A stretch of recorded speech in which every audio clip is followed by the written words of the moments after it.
Pirma paskaita apie religiją paprastai. Ne paslaptis, kad skirtingos religinės konfesijos Kristaus gyvenimą aiškina skirtingai. Taip vyksta dėl nepakankamos ir dažnai prieštaringos informacijos apie tų laikų įvykius. 4 evangelijos yra nepakankamas šaltinis išsiaiškinti objektyvią tiesą, tačiau yra dar nemažai dokumentų, kurie saugomi Vatikano saugyklose. Jau daug amžių slepiami nuo mūsų ir susidaro įspūdis, kad tiesa yra slepiama tyčia.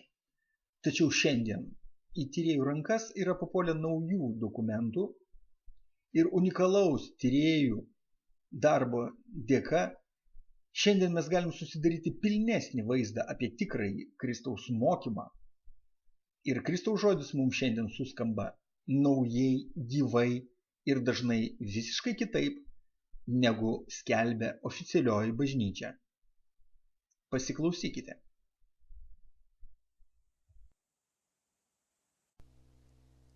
Čia perskaitysiu Kristaus sakytas frazes, paimtas iš įvairių Biblijos vietų.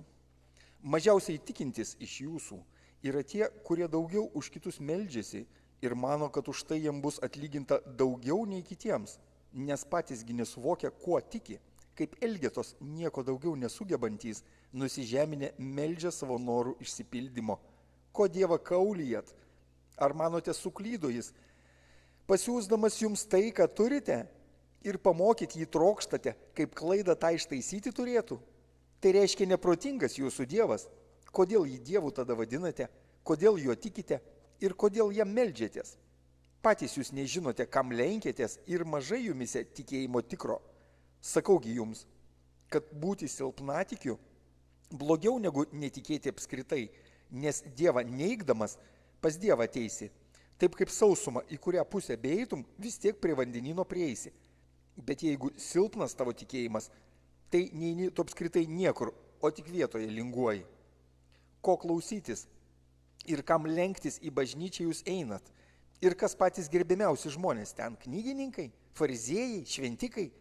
Visi, kurie tik buvo iki manęs, vagys ir apgavikai. Ir blogiausia, kad ne duona jūsų ar auksą vagė, o pačius gyvenimus jūsų.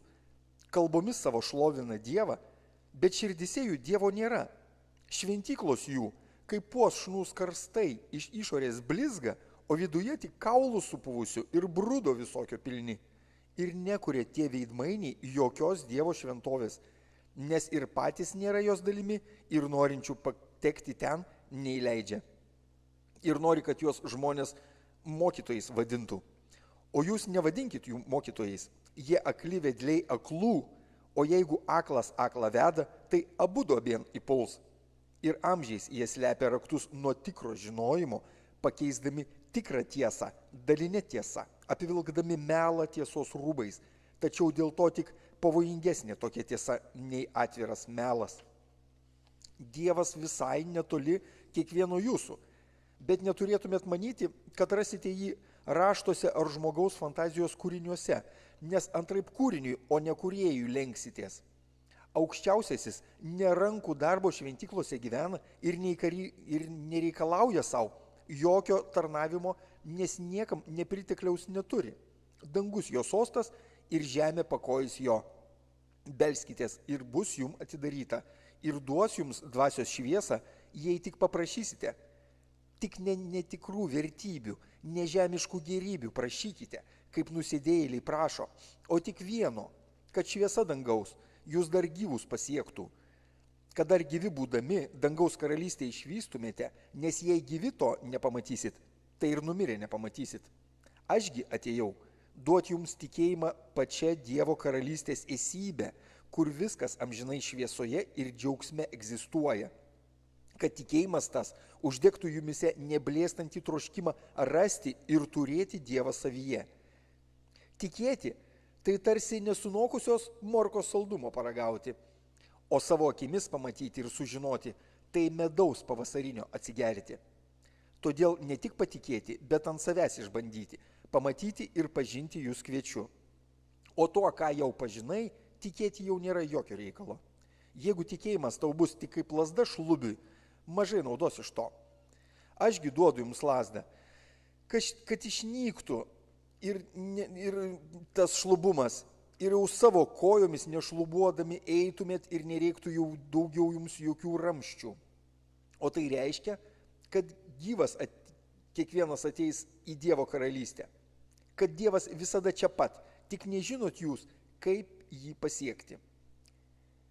Ir dangus tas, apie kurį aš kalbu, viduje jūsų ir Dievo karalystė šitam dangui ir jokiame kitame. Ir toli jo eiti niekur nereikia.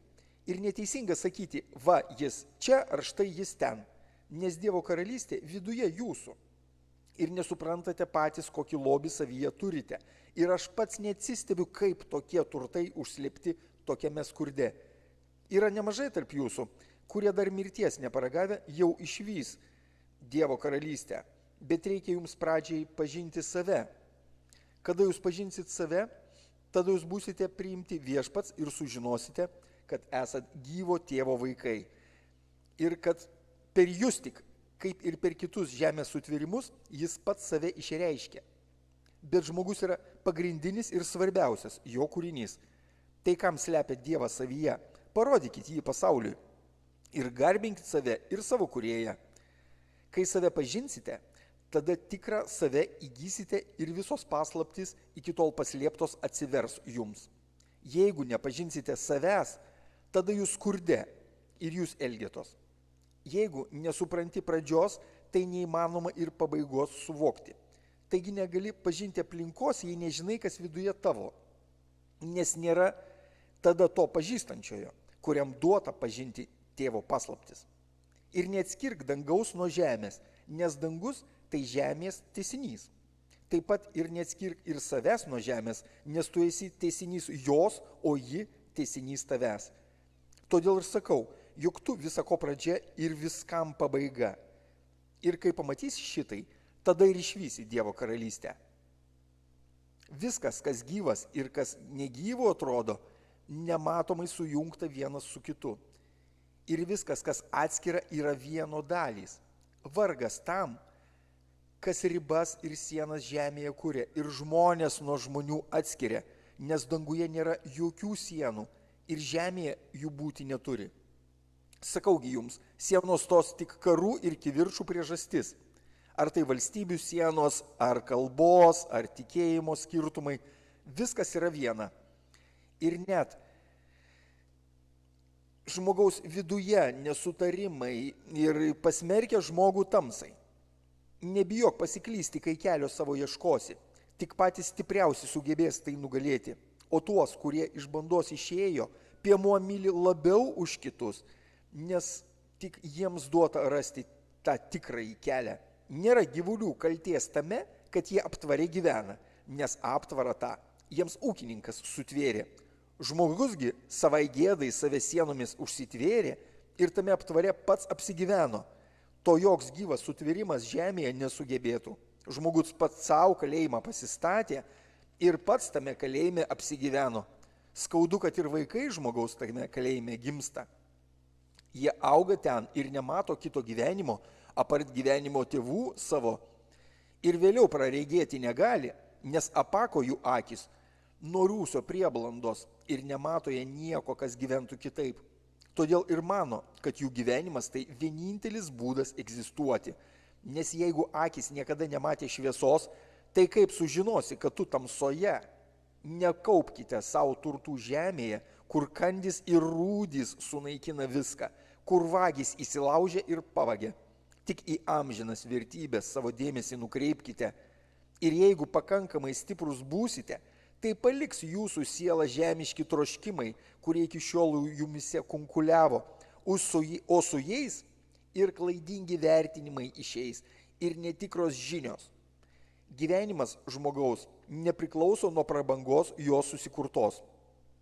Jūs rūpinatės daugeliu dalykų, o tik viena reikalinga siela jūsų, kad Dievo žodis įsišaknytų jumise, sudygtų ir vaisių duotų. Ir sakaugi jums, kad viską turintis, tačiau savyje poreikį jaučiantis neturi nieko. Ir neteisinkite savęs įstatymų uolių vykdymų. Įstatymai duoti silpnatikiams, kurie uždari Dievo žodžiui, kad apsaugoti juos nuo nusikaltimų, kol neatsivers jiems tikras žinojimas. Priesakai duodami tiems, kas ausimis girdi, bet nesupranta, kas akimis žiūri, bet nemato, nes įstatymų vykdymas negali nieko sukurti, jis neneša gėrio. Ta sukurti gali tik tikras tikėjimas vadinamas meilė.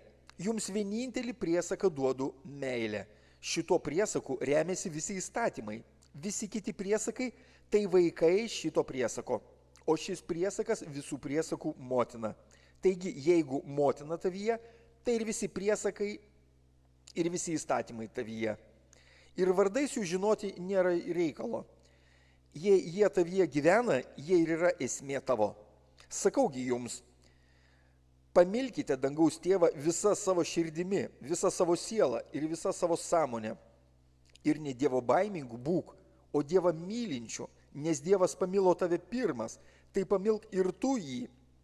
Tikra, tyra meilė.